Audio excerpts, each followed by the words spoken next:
Next question is from Manisha.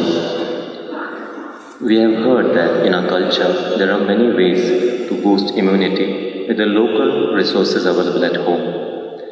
Could you shed more light on building resistance using home remedies? Well, building up immunity is not going to happen overnight, this we must know. Generally, I believe, for a variety of reasons, looking at the lifestyles, looking at the food patterns, I think this must be checked, this must be medically checked.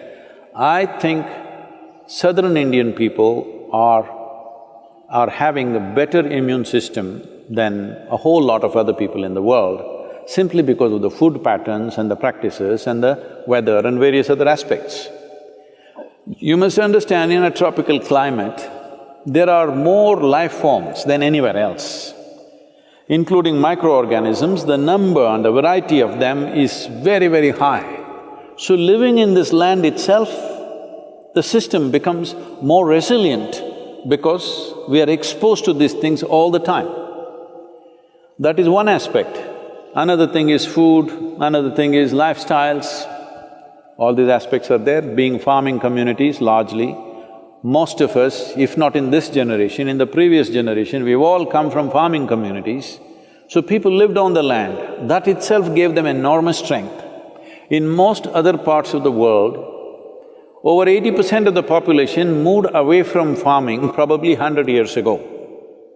In India, we've just moved away from the land only in the last 25–30 years ago. This benefit is still there with us. It will not stay with us if you're continuing… if everybody starts living in high-rise apartments without being in contact with the ground and start living like lab rats, protected from everything, well, our immunity also will go down. But I think we still have this advantage. But right now, what can I do to boost my immunity? As I said, it's not an overnight solution, but in a period of time, you can do this. Well, let me talk about very common things available. One thing is, I must say this,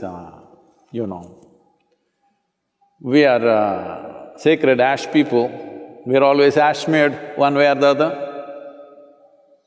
There are different types of ashes. If you know how to use it, I can't go about giving you instructions of this over the on the web, but if you learn to use it properly, it helps. Neem is available almost right across the country except in the mountainous places. Daily consumption of neem leaves. Turmeric is anyway available. Now they are making what is called as nano-turmeric, where the absorption rate is way higher than the normal turmeric, which also greatly enhances your immune system. If you soak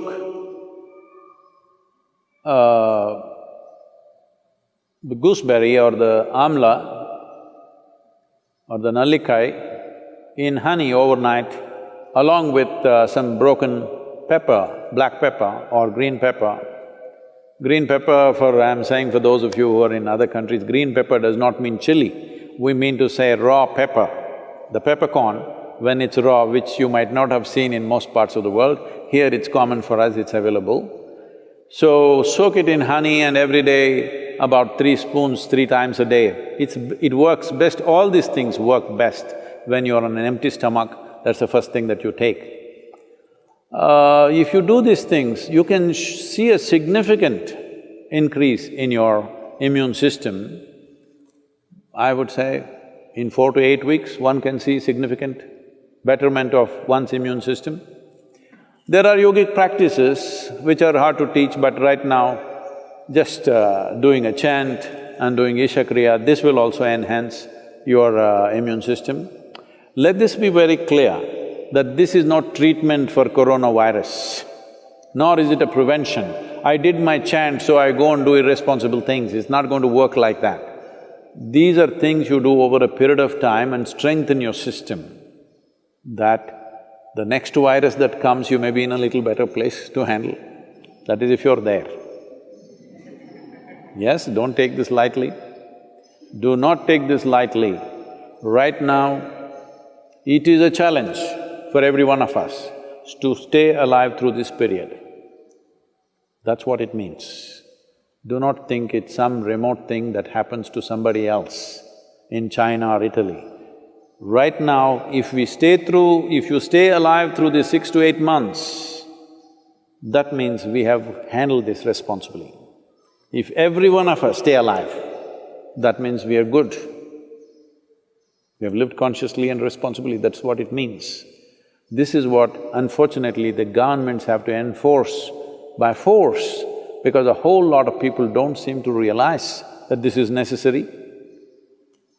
And they think this is some fiction. This is not fiction. This is an imminent danger that we need to handle properly.